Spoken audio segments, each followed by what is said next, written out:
What do you see on our screen right now? Few of you might say now we have a white presentation slide, and actually majority of you might say that there is a black square on the middle of the screen.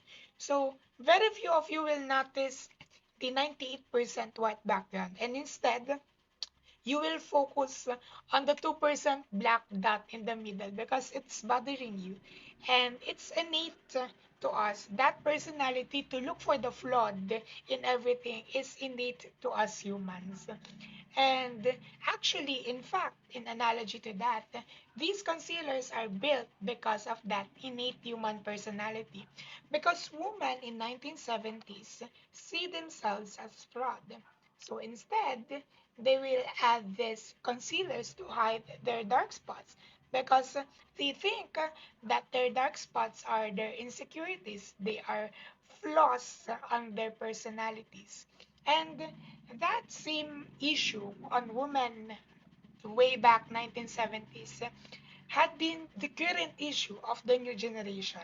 In fact, a study from Berea National High School and a study contexted from social speaking and social behavior while conducting public speaking, it had shown that 78% of the junior high school students that were freshmen, so we are talking about grade 7 students here, 78% of them are sociophobic and exhibiting signs of social withdrawal.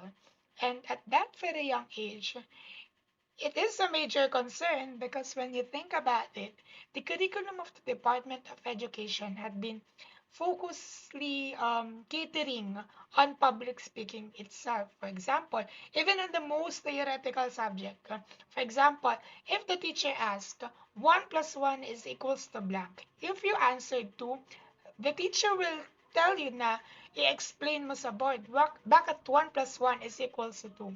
Even on mathematics, even on general chemistry, public speaking is involved because it is one of the learning competencies of each and every subject. And to think of those 78% that cannot stand alone in public while expressing themselves, it really is a major concern for the Department of Education. And based on studies, these 78% students that are exhibiting sociophobic personalities had been deeply rooted on the lack of self confidence and self efficacy. And interestingly, Neil et al. Had interestingly explored that one could enhance self efficacy, confidence, and overall language dynamics by switching to an ideal persona, by switching to a completely new personality. And to back this up, Cipolleti on her interview said that by switching to her so called alter ego, she exists as a whole new person. That builds confidence for one. She has the courage to stand up, and that's self efficacy for you. When you combine those two, that's perfect dynamic literacy.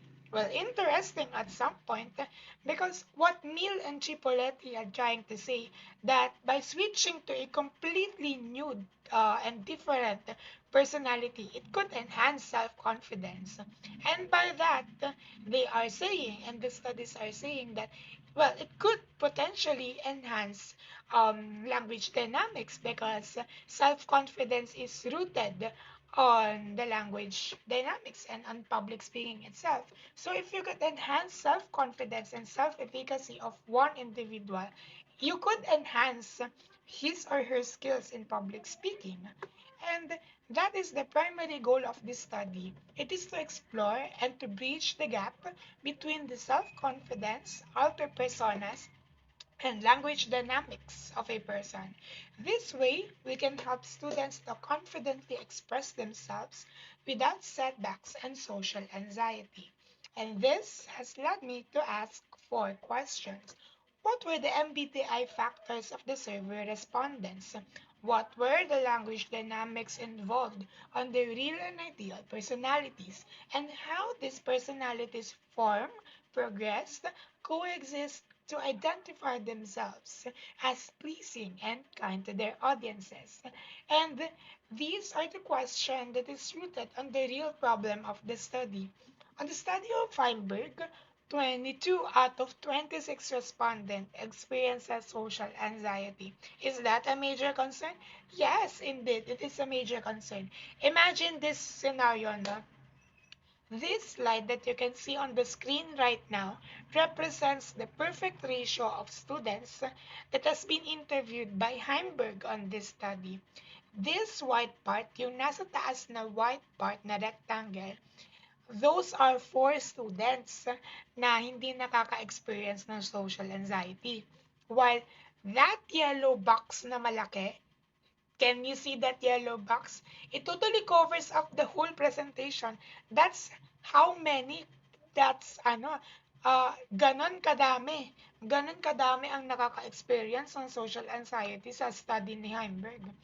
And it really sparks concerns. It really gives you that, what? No? So, um, that is a very big problem. And that is the problem of this study. To solve that problem, what interventions could we do to amplify the confidence of students? Perhaps maybe using alter egos, perhaps maybe switching to the alter personas. And like that of Heinberg, I used a mixed method approach to conduct this study, starting off with the respondents. So this study will gather letter A, Department of Education students that is currently enrolled in the current school year, and they must be 18 years old and above preferably, and if they are 17 years old and below, then the researchers will give consent, parental consent, no, before conducting the study, and they will be searched by using purposive sampling, and they will all be our qualitative participants.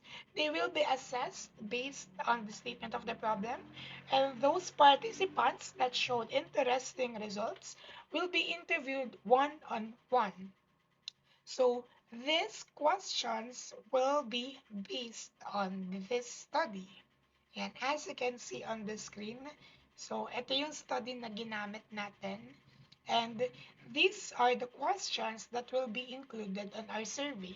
They focus on self-confidence and building personalities.